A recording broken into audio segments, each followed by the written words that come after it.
Welcome back to Project 94 for another Diecast review here on the channel. And today, we are going to be looking at another 2023 NASCAR Diecast. Today, we're going to be looking at William Byron and his 2023 Valvoline Chevrolet Camaro number 24 for Hendrick Motorsports. And of course, if you've been watching my channel for a while, we're looking at a Valvoline car today, and you guys know how much I favor Valvoline and their paint schemes. So, of course, this is a pretty nice car for William Byron.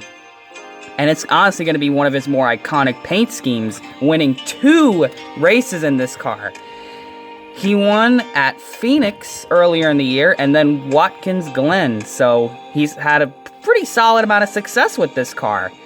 So, not only is it a cool-looking Valvoline paint scheme, but it actually has wins and success to it, which is pretty cool. So here's the box for anyone that wants to see the box and what it looks like, because people are into these boxes. But yeah, very, very cool William Byron diecast. And William Byron's having a fantastic year this year. So that adds to it as well. This is one of the paint schemes he won in. So you'll probably get this diecast 2 more times for those races that he won that I mentioned. So diecast out of the box, and here it is in all of its glory, the Valvoline Chevrolet Camaro. And honestly, these Valvoline paint schemes never lose their charm. This is a very, very cool looking Valvoline car, and I definitely approve of it. I like the way this style looks on the Chevrolet Camaro with the majority white paint scheme. The red Larson also looks cool as well, but honestly, the paint scheme between Byron and Larson this year, definitely the Byron one. This one looks super cool, and of course, the yellow number 24 complements it very, very well. Oops, almost dropped the car. But yeah, very, very cool diecast. So let's get this one, let's get the show on the road. It's got number 24 right there. You got Hendrick Motorsports, the front of the Chevrolet Camaro right here, which is probably not going to be here next year unless they rerun the Chevy Camaro once more. But there it is in the front with all that blue. Of course, you got Valvoline, got ZL1, ZL1. Of course, Valvoline Trusted. And, of course, the hood vents get in the way of that. So, yeah, even the hood vents mess around with the Valvoline logo. At least the letters of it. The V is at the upper part of the hood right there. You can see the red and blue stripe get cut off by the windshield. But it still looks pretty cool, though. I like how it's almost like a stripe. It starts right at the top of the window, or the bottom of the window, and it just stretches onto the hood with the retro Valvoline style, which is pretty cool. I wish one of these days we'll get the early 2000s, late 1990s Valvoline logo, that would be cool if we can get that branding back. That's a very cool style Valvoline logo. But the retro one isn't bad. This is the one that Hendrick Motorsports will use. Of course, you got Chevrolet and Byron. Got Sunoco, got Goodyear in blue. Of course, the yellow Goodyear lettering with the gray wheels. The blue Goodyears look pretty cool with this because this is a different shade of blue than what's on the car, but it still looks good on there. Of course, you got NASCAR Cup Series, 75th anniversary logo for NASCAR, number 24, William Byron. Of course, you got Chevrolet, Axalta, Cincinnati, Climb, Freightliner, Mack Tools, and Siemens. You have Valvoline right there once more, and then of course the big Valvoline logo on the side, big, large, and stretched to fit the new number placement, which looks very, very cool. Of course, the race winner sticker, HendrickCars.com is on here as well. You have Axalta and Liberty University, and of course William Byron's name in his iconic font. On the back of this thing, you have Chevrolet Valvoline Trusted without the V. Then, of course, you have another small Valvoline logo because Valvoline is on all the Hendrick cars. Used to be a big deal when they were with Roush. That was my favorite era of the Valvoline. And, of course, they went to the MB2 and another team after that. Of course, you got the Valvoline logos. You have number 24, Camaro, huge on the back as usual. You got the ZL1. Then, of course, you got the spoiler. With the detailed spoiler, it's not just a black spoiler. You got the rivets on the spoiler, which look really cool. Then on the deck lid, you have Valvoline Trusted, the original motor oil, which is their slogan, and it looks like it says something else under there. It could be a copyright little trademark text down there. I really cannot read it, sadly. It's just the black text underneath. Of course, you got William Byron, Valvoline on the top, and the number 24 on the roof as well. So now it's time for the paint scheme itself. This car was spray painted in white. It was given the black side marker treatment, of course, with the black spoiler and the black splitter. So starting out in the front of this thing, you have a pretty much a blue face mask on this thing. It's going to wrap nicely around the OEM details out front. And what I like about it as well is the blue kicks up over the headlights and the skinny grille of the Camaro. As you can see, like the blue stripe, it's a very thin stripe because it's a thin grille on the front, and it goes over, almost looks like blue eyelids, which is really, really cool. I like that a lot. Of course, the front corners of it stayed white with the red and blue stripe. Of course, the bright red, the lighter red, and of course, the lighter blue. Looks to be not really a brighter red, it's more of like the standard red shade, but it could look bright depending on the color hitting it.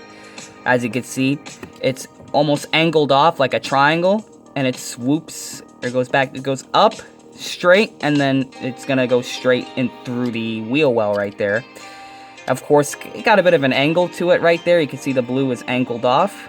That's the word I was looking for. This is angled off, and this is angled off on each front corner of this car.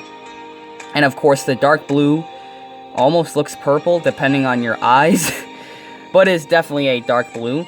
But these two stripes right here, they are pointy right there. They're almost like triangle shape, but then it goes back to being a straight line stripe on those two.